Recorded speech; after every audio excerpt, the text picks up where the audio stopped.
Momma's Back, a one-act comedy by Stan Matthews. The players are Corin Morrill as Stephanie Craig, Paul Walsh as her husband Dane Craig, Shannon Kelly as his recently deceased mother, known simply as Momma, and Deb Langens as Dr. Glenn Stein, Stephanie and Dane's marriage counselor. Narration and stage direction will be read by yours truly, Stan Matthews. And now, as the curtain opens, Dane, Stephanie, and Dr. Stein are returning from Momma's funeral. That was quite a turnout. Your mother must have touched a lot of lives. I think a lot of them were there to make sure they got her in the ground. She pissed off a lot of people. Dane, you know that isn't healthy. Right now, it's important to focus on positive things. She gave you life. She nourished you, and she set you on the path to become who you are today. Yes, Dane, who are you today? Don't taunt me, Stephanie. Today, I am the Batman. Thank you for sharing this experience with me.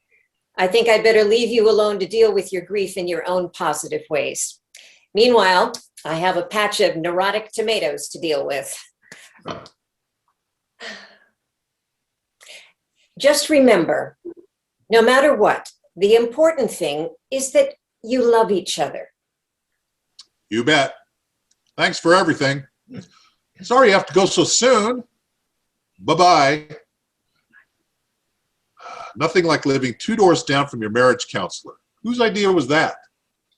You know, the last thing that your mother said to me was how disappointed she was because I hadn't produced a grandbaby. She was a charmer. Well, do you think? Should we try to grant her dying wish? Well, we have a mortgage, 2 car payments. We need to replace the freaking roof.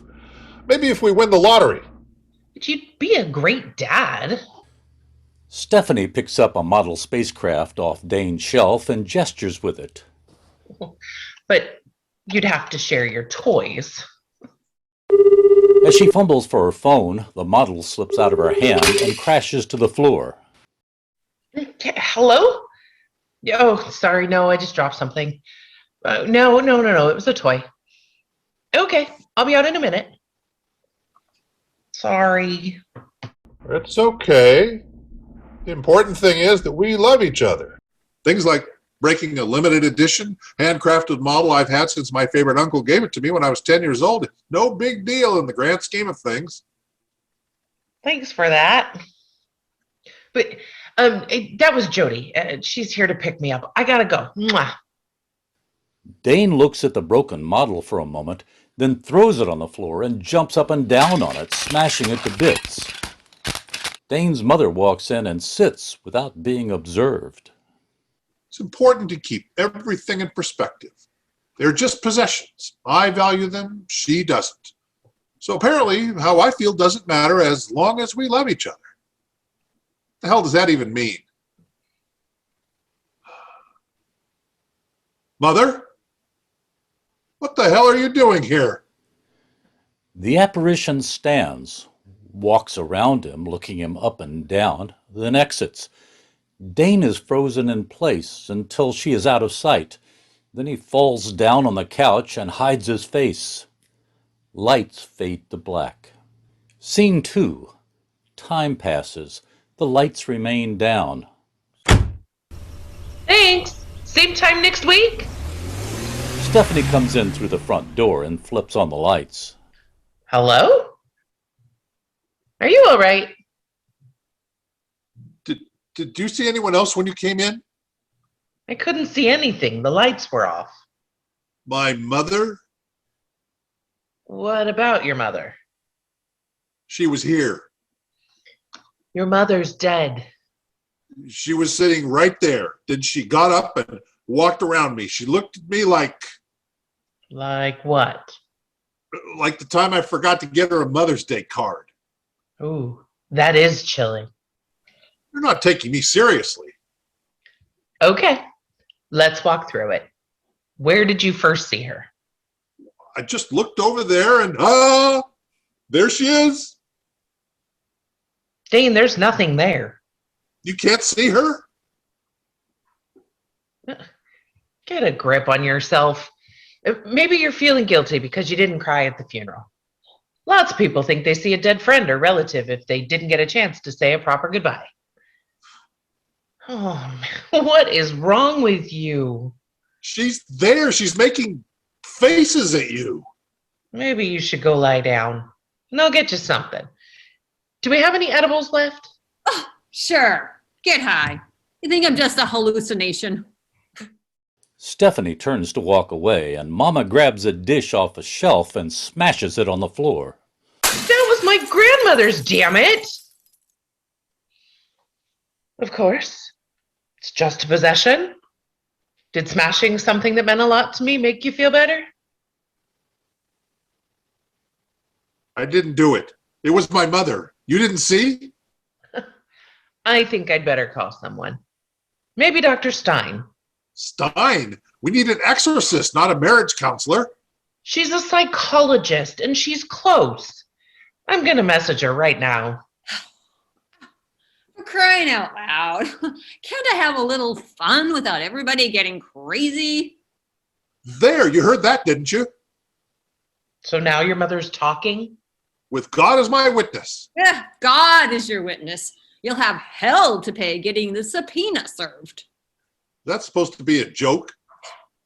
I've been dead nearly a week. You expect fresh material? This is not funny. Maybe you're having a stroke. Mama, don't do this to me. You were always too sensitive. Is that my fault? Still? You're dead. Just go away like a good dead person. It's not that easy. I've heard about things like this. Your brain is shorting out. Let me see you lift both arms out in front of you and smile. I'm not having a stroke. Mama, stop that foolishness now, or I'm going to rip up your needlepoint. I need to get you to the emergency room. You wouldn't. Watch me. Dane, you're losing control. Stop it now, for God's sake. What was that? I tried to be subtle. Oh my God. You're really here. Oh, happy day. Why are you here? I don't get to check out until I fix something. What, me? Don't flatter yourself. What then? Oh, well, that would be way too easy. See, if I told you, you'd just fake it, and then I'd be stuck here another year. How are we supposed to figure out what you want us to do if you don't tell us? Oh, hell. I've got to go to choir practice. You're kidding. The afterlife is very big on music. I can't miss this. I'll be back later. Marching, marching. The doorbell rings. Stephanie opens the door. Dr. Stein, thank God. I got your text. Are you all right? No, Dane's mother's back. But she died. No kidding. How long has he been like this? Like Believing his mother came back from the dead. Oh, pretty much since she came back from the dead. Both of you? Okay, listen to me. Stein arranges Stephanie and Dane on the couch and sits across from them. I want you to focus on me and listen carefully to what I say. You have shared a hallucination. It's a well-known phenomenon when people are under extreme stress. But No, please. I'm the professional here. Lights fade to black. On rise, Stephanie and Dane are sitting at the table over breakfast. Momma enters. Good morning. Dr. Stein was right. It was just a figment of our imagination. We still need to adjust to her absence. I'm totally on board with that. Hello. I can hear you, you know. You know, she was always trying to get attention. Even if her spirit was here, if she didn't get attention right away, she'd just go find someplace else to haunt. Well, that's not going to work. I can hang out here forever. The little woman who wasn't there. She will, too. Who? You know who. She's dead. What's she gonna do? Sing show tunes in the middle of the night? We can wait her out.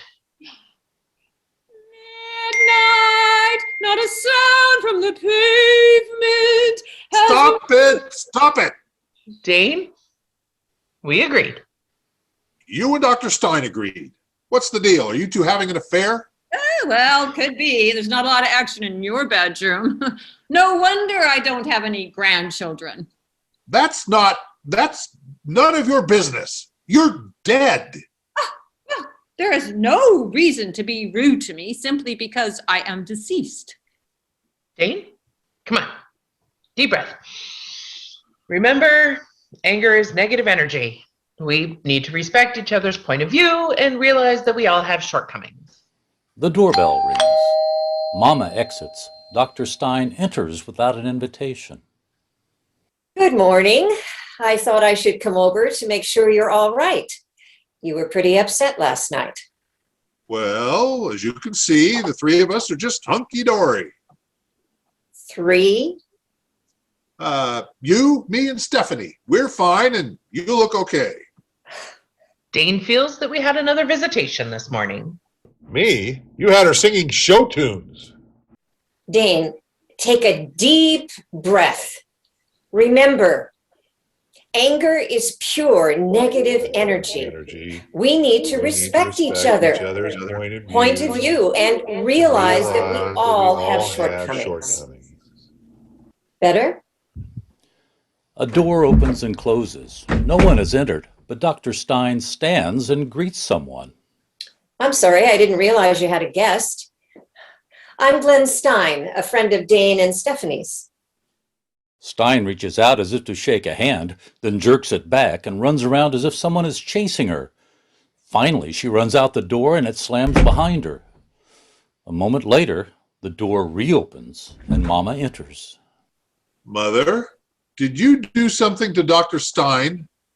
I flashed her. I'd forgotten how bony I am these days. Momma walks around, turns her back on the audience, and flashes Dane and Stephanie. Oh! Let's see. Oh, yeah. Where was I? Oh, midnight, not a sound of the pavement. Okay. What do you want? I want the same thing that you want. I want me out of here. Then why don't you just go? I told you I have an assignment. When I finish, I can leave. So somebody in the great beyond gave you an assignment, and what? You want us to help you with your homework? I can't talk about it. Grandchildren? Is that it? You want us to make a baby for you? How many ways can I tell you that I can't tell you? Stein eases open the front door and peeks through the crack. Dr. Stein, what are you doing? Is she still here? Who? Your mother. His mother's dead. Come on in. Are we alone? Do you see anyone? Do I sense some tension here? A couple minutes ago, you ran screaming out the door like you'd seen a ghost. Just now, we caught you sneaking around, spying on us. Tension? No. There's that negative energy again. You know how important it is to channel positive energy. Doc, I'm afraid we're about to have an explosion of negative energy here. It's been building up for a long time. And I'm about ready to launch my negative right foot toward your positive ass. Dane gets up and stalks Stein. Stephanie gets up to block him. Don't, Dane. Anger is pure negative energy. Do you want to know something? Dane, you don't have to yell. Oh, yes, I do. That's dangerous, Dane. Yes, I'm a dangerous man, and I want you out of my life, Stein. I'm ready to drag your delusions of serenity out into the sunshine and set them on fire. And what is that supposed to mean? Say it loud, say it mad. It feels good. Do you think you should be able to shout just because it feels good? Is that really what you want? Yes. Well, then maybe I should just do it too, huh? You broke my starship. You kissed Emily Hotpants at the Christmas party last year. There was mistletoe. You were squeezing her butt. How about that visit with your high school sweetheart? Don't tell me you two How didn't. dare you even imply? Will you stop long enough to listen for one lousy minute? I have something I'd like to say. Sure, Commander Raging Bull. Tell me something you think I don't already know. This feels good. Now, both of you, take a deep Get the breath. hell out. Now. Stein cringes, then exits. Well, I guess my work here is done. Kids, keep up the good work. Oh, look, I can still make choir practice. Wait, you mean that was it? You wanted us to fight? What kind of a fix is that? Don't overdo it, but don't bottle things up, okay? I suppose you want us to thank you for getting us to yell at each other? Oh, no. I mean, just because I came back from the grave to save your marriage doesn't mean I expect you to make a big fuss over me. Grandchildren would be nice. Whoops, gotta go. Huh. That was profoundly weird. So, your dear departed mother wants us to have children. What do you think about that? Dane picks up an envelope that was left on the table. Did you buy these lottery tickets? Never do. Is there a note or anything? It says, if you don't play, you can't win. It's not signed. You don't suppose. Subtlety was never her long suit. You want to play? Well, first, I'm going to lock the door. Okay, shall we?